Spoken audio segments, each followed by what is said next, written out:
for the past week, okay? I don't care. Maybe later, but probably not. Okay? Matt Walsh. Well, over 1 million whites were enslaved in North Africa between the 16th and 19th centuries, most of them abducted and sold by Muslim pirates. Africans were raiding Europe for slaves for hundreds of years. The school system has totally erased this fact from history. First of all, the glories of Muslim pirates doing that was erased, probably because the Western world was embarrassed by the L that they held. Most likely to the Ottoman Empire, most frequently to the Ottoman Empire, the sick man of Europe. Okay? Of course, white people were enslaved in other parts of Africa too and across the world for centuries, including in North America, where white servants were shipped to the colonies by the thousands. Matt Walsh is doing the classic, chattel slavery is the same as indentured servitude, which, of course, it's not. Indentured servitude in and of itself is, of course, still completely unacceptable, obviously. But the main differences in that situation is that you can actually purchase your way. You can purchase your freedom. Not that it's like super likely or whatever, but you can do that where there was no purchasing of your freedom as a black slave. Okay. Your child was immediately also seen as property, whereas indentured servitude doesn't work that way as well. And that's precisely why there is a difference between the way that like Irishmen or the way that Italians, or the way that like whoever the fuck we're talking about in this situation, were able to assimilate or be welcomed into white society in comparison to black people, which Matt Walsh, of course, still doesn't want to welcome into white society. So there you go. Slavery in America didn't begin until 1619. White children were being kidnapped and sold. The fuck? That was weird. Like maybe a little baby earthquake. White children were being kidnapped and sold into servitude in the colonies before that. And of course, slavery existed in America for hundreds of years prior to Europeans never ever setting foot here. Indian tribes all practiced slavery. Slavery persisted. Bro, he's saying slavery. Bro, he's saying slavery is just like permanent, dude. It just happens. You know what I mean? It's just always happened. So what's the point here? Like, I don't understand. Like, white people should be able to do it. Is that the argument here? What's he complaining about? Come on, dude. Everybody does a little bit of slavery. Why can't white people do it? Slavery was an accepted institution in Africa and Asia for millennia, and it seems to have never occurred to any of these societies that there might be something wrong with the practice. And of course, the African slave trade was mostly furnished by Africans. Oh, dude, yeah. This is my favorite. Blaming chattel slavery on black people, like across the board, because black people are a monolith, African people are a monolith, and it's their fault. It's still never white people's fault. Like, white people are purchasing the slaves, they're selling it to one another, they're breeding slaves, they're raping slaves, they're enslaving them, they're brutalizing them, but it's actually, again, back to the black people across the board. None of the main difference here is that what Matt Walsh is doing is fundamentally important. This is why I talk about like the Ottoman tradition of slavery as well, the Devshirme program.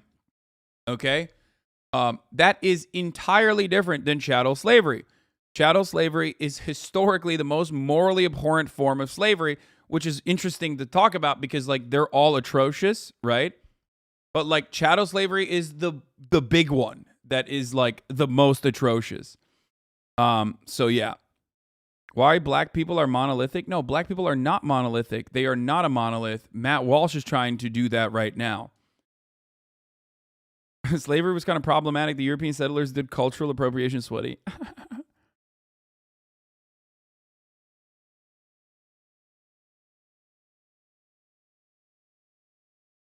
What's with your white slave erasure? Being white but doing it right. What are you doing to atone for the crimes committed by your ancestors today? Please share your story in the comments. Namaste. I love this, dude. This is so awesome. Fucking idiots. This type of shit is so dumb and so like so American. I don't know how else to describe it. It's like the self-flagellating me. You know, white people are so fucking, it's so performative And like some white people literally just have to make even slavery about themselves. You know what I mean? And not in the appropriate way, where it's like, how can I center myself as an overcorrective psychopath? Just fucking be normal, dude. Jesus Christ. Anyway.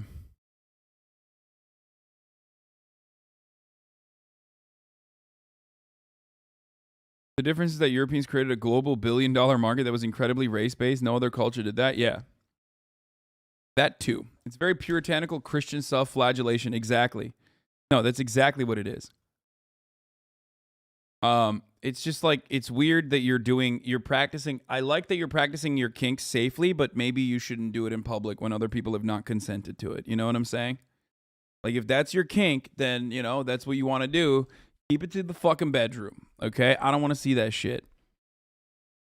People constantly talk about fucking kink at Pride, but nobody's talking about white evangelicals doing shit like this, or white liberals doing shit like this around children. You know what I mean? That's fucked up too. What is this? Why do you rich fucking white people insist on seeing every socio-political conflict through the myopic lens of your own self-actualization? This isn't about you, so either get with it or get out of the fucking way. Get the shit off screen? No, I think it's so funny. So sorry. That's not white evangelicals. That's white New Age libs. No, this is like... no, a lot of these are like hyper-Christian people. Yeah, it's Bo Burnham. I know.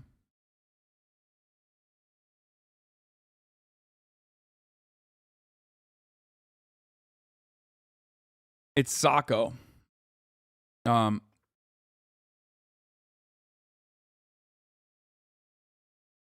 Slavery is bad, hands down, no doubt, but our modern economy is so heavily built around anti-black slavery and the anti-black racism that was specifically constructed around it as a justification. Yup. And it's still ongoing to this day, which is hilarious because, you know, Matt Walsh completely denies it. As a matter of fact, he's using this as a counter argument to try and continue to deny the racist criminal justice system that is designed in a way to continue having slaves, specifically black and brown slaves, within our criminal justice system. Over policing them, keeping those communities underfunded, creating immigrant detention centers. Again, just, you know, 13th Amendment shit. Pretty whack. How does this Matt Walsh dude have a following? He sounds like a Nazi. You already found your answer to your question. He has a following because he is a Nazi. So let's see what this Turkish guy said. That's bullshit for a number of reasons. These Christians were not enslaved by Africans, i.e. people from sub-Saharan Africa, but by Muslim sailors from the Eastern Mediterranean, renegades of first Italian, Spanish, French, and later English, Scottish, and Dutch origin. Secondly, it's not the numbers, but the treatment of the slaves that matters. In the American case, Africans had no chance to go back, were treated very poorly, could not communicate with their relatives, and had no chance to blend in society that enslaved them. Totally not the case with the Mediterranean example. Christian slaves were used in households and galleys, not on plantations, although rowing in stone galleys was quite harsh. They could and were indeed encouraged to ask for ransom to communicate with their families. They were visited by their relatives. They wrote for them asking for money. When they found money, they were liberated. There were also other venues for freedom. They could buy their own freedom. They could earn money. Indeed, they had to because they paid their masters for food and lodging. They could convert to Islam, although that did not bring freedom automatically. It helped. Some of them became pashas, so reaching a stratum of society that they could never do so in feudal Europe. So this is true about especially the Dev Shidman program. The Dev Shidman program was thousands of fucking... It was like, at a certain point, at its peak, obviously there was still enslavement of children, white children, and it's still bad, right? However, the inverse of that was that there were instances where because of the elevation that people had, because of the elevation that people were able to fucking reach the highest echelon of society as literal fucking slave children, okay? That they became the elites of Ottoman Empire. Every single, so many viziers, so many... Mimar Sinan, one of the most famous architects of all time, Literally devşirme. So what the Ottoman Empire would do is they basically created an elevation program for literally the slave class, like for people that they enslaved and educated, specifically with the purpose of elevating them to the highest echelons of society. That is not even remotely comparable to chattel slavery, which is why everybody gets so triggered when I mention that. It still doesn't mean it's adequate. It still doesn't mean it's appropriate. But like, you're literally comparing, you're comparing drastically different treatments and drastically different levels of subjugation to chattel slavery, which had none of that. You're brownwashing the Ottoman Empire? Yeah.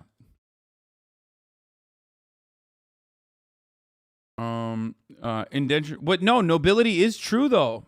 Sorry, didn't mean to trick you into reading nobility. No, you said slave class mobility, but no, it is nobility. Like, it's a wild. It's a wild fucking thing to hear about for the first time ever if you've never thought about it.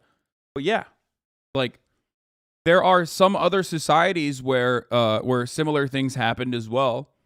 But Ottoman Empire is one of them, where as a slave, as a literal fucking slave, you became a profoundly important consultant to emperors. You became, some of the most famous architects. You became artists. That's not even remotely comparable to chattel slavery. They also were the elite soldiers, obviously, the Janissaries, which have some of the earliest instances of collective action. The Ottoman Empire was not socialist by any means, do not misunderstand me, but Kazan Kaldırmak, the process in which the Janissaries would revolt against the emperor regularly because they were the elite fucking troopers of the emperors, again, slave converts, would, if they didn't like the amount of pay that they were getting, they would turn around and they had these massive cauldrons in which they would cook the rice for the entire military. They would fucking, they would flip the cauldrons over and engage in collective action in like what you would normally consider a strike or a work stoppage. There's a difference between collecting people to be slaves that are in your region and traveling across the world to collect and breed people who look the same and then try to justify by saying they're not people. Both bad.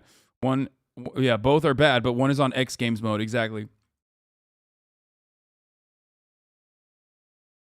As a Lebanese Christian, I can tell you that, yes, the Ottomans occupied us, but they gave us the chance to get high positions in the Ottoman Empire. It was strict but fair rule. Yeah.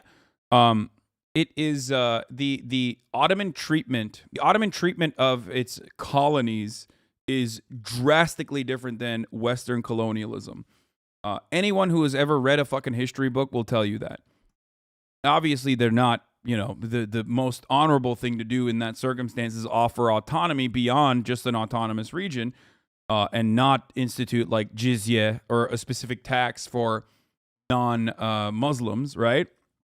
But it was still far more preferable to forcible conversion, mass murder, mass execution, which of course came, don't misunderstand me, and that did certainly happen. But yeah, it is definitely different. Fuck you, they raped and pillaged women in Bulgaria. Of course, bro, that's empire shit. That doesn't make it right. I'm accounting for that. Do not misunderstand me.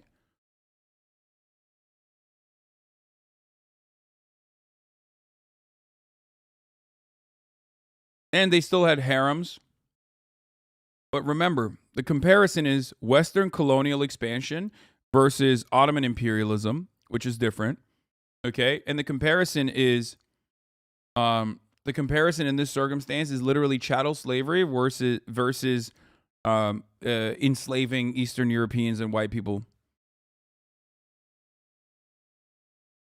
And the moment that you add in upward social mobility all the way to elevation into nobility for enslaved people, you recognize that is like completely outside of the realm of chattel slavery. That's just true. Everyone is in history did horrible things. Ottoman Empire was strict but fair. We don't actually know if they burned so many villages in the Eastern as is written. No, they definitely did. Come on, dude. They were fucking brutal. Don't get me wrong. Yeah. The difference between chattel slavery and these other forms of slavery that we're referencing also is that chattel slavery's justification came in the form of race science, race realism, like the idea that like this race of people had a scientific justification for being enslaved, and that is unique.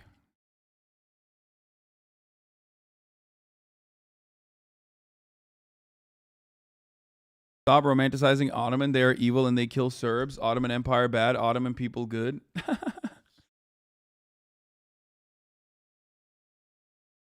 Listen, the concept of Balkanization has been pretty profoundly devastating for that entire region, I would say.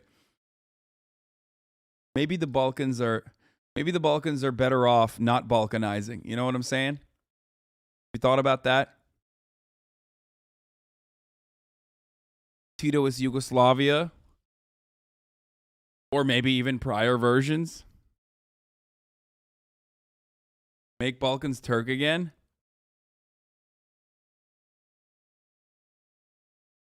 Okay, they could convert to Islam. They could be liberated as religious gesture by their Muslim masters, although I believe they were not most of the time. I mean, because they were expensive. Finally, the issue of mistreatment. European sources are full of dreadful, caricaturized stories of how slaves were mistreated. But these were pieces of propaganda were penned by the same agents, Trinitarian and Mercedarians, who had to collect alms for ransoming these slaves. They were also supported by vivid images in the books. The same Trinitarians also forced the Christian slaves that they ransomed to tour France with dirty, nasty clothes in order to soften the hearts of the potential almgivers. Slavery in America is an exceptional case.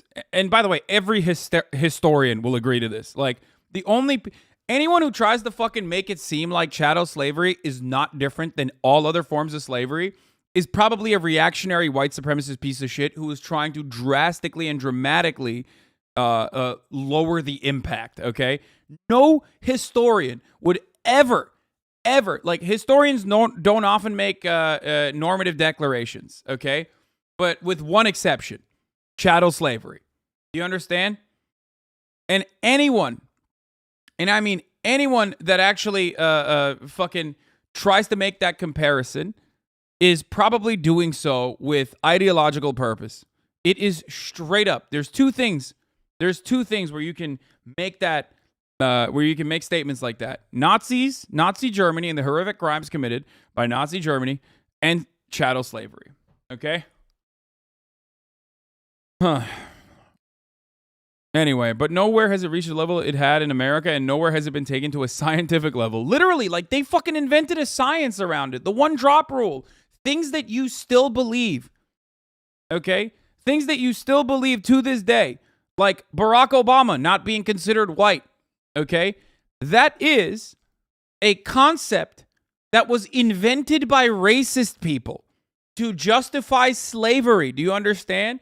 Obama's half white. Nobody thinks he's white. Why do you think that is the case? Everybody will say Obama is black. Obama is the first black president, despite him being half white. Why? Where does that come from? These are concepts that were created, okay? These are concepts that were created. This is all learned behavior. It comes from the one drop rule. A scientific scientific justification for purity politics. Okay? That's where it comes from. And it was done with the purpose of justifying slavery, saying that black people deserve to be enslaved, saying that, saying that this kind of mistreatment was actually not that bad because they were not like full human. That was the point. To get to the ideological reasoning, before liberalism, it was just okay to enslave humans. With the proclamation of liberal humanism, empire needed to justify enslaving black people by denying them their humanity. Yep. That is 100% correct. They wanted to keep doing the slavery shit, but they also wanted to feel good about it. God, I love liberals. That's why whenever some motherfucker says I'm a classical liberal, it's like, yeah, you were a liberal at a time when like you wanted to justify slavery. I love that. The Dan Dangler. Hey, Hasan, my roommate always has you on the TV and your streams. Thank you to your roommate, not you. I'm just kidding. Thank you for watching. Does phrenology fall into that category? It absolutely does. Phrenology is an extension of the same exact thing that I was talking about. It is. Phrenology, skull sciences, is also a part of the antiquated race realist or scientific racism, basically. Muslims enslaved Christians and vice versa, but they never thought the other was intrinsically inferior. You could convert and switch camps, were ensured of more or less humane, depending on the time and circumstances, obviously. Treatment, you were part of the same Mediterranean monotheistic culture. No big cultural difference compared to gestures. Compare gestures and expressions in Italian, Spanish, and Turkish, for instance. So no Italian has ever thought a Turk an inferior human being, never tried to dehumanize him. Also, North Africa is not Africa, is part of the Mediterranean. There's a whole big desert that isolates it from the rest of Africa. Nothing in it, climate, fauna, flora, let alone traditions and culture, resemble the rest of Africa. So Africans enslaving Europeans is total bullshit. Everybody could fall victim to the whims of fate. That was just the way things were. Moreover, there were many former Christians, up to 37% at one point in Algeria. Among these Muslim pirates who enslaved Christians, grow up and stay away from handy and neat generalizations. Also, yeah, he already mentioned this. Okay. I'm North African, I'm African. Yes, but the difference between that is like Pokimane. Iman is Moroccan. Okay? You understand? North Africa is, of course, still a part of Africa, but North Africa is not what you're thinking of when you think of the entirety of the African continent. When people often make these like monolithic arguments about Africa, they are referencing West Africa or a specific part of Africa, especially as it pertains to chattel slavery. The distinction he's making is that the MENA region, Middle East and North Africa region, had different cultures and were individually responsible for the enslavement of Christians that that Matt Walsh was trying to blame on the rest of Africa. Do you get it? Do you understand?